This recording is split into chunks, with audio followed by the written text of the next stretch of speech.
आणि मुख्यमंत्री महोदय आपल्यावर बीड जिल्ह्याने प्रेम केलेलं आहे. बीड जिल्ह्यांचा आता हा गड आपण दत्तक घेऊन टाका, वामन भाऊंचा गड. कारण कसं आहे, सत्तेशिवाय काही होऊ शकत नाही.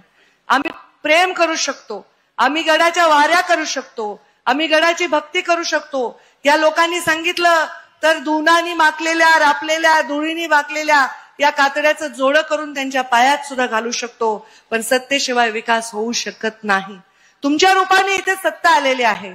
मी 5 वर्ष सत्तेत नव्हते तेव्हाही गडाच्या विकासासाठी तुम्ही सहकार्य केलंय.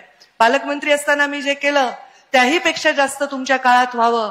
आता सुद्धा मी पालकमंत्री जरी जिल्ह्याची नसले तरी पालक म्हणून तुम्हाला विनंती करते की तुम्ही हे गड दत्तक घ्या आणि त्याचा भरभरून विकास करा. आणि या गडाचा विकास करा म्हणजे काय, तर इथे येणाऱ्या भाविकांचा विकास करा, इथे येणाऱ्या भाविकांची सोय करा, त्यांच्या जीवनामधले कष्ट कमी करण्यासाठी आपल्या सत्तेचा उपयोग करा. वामन भाऊंचे आशीर्वाद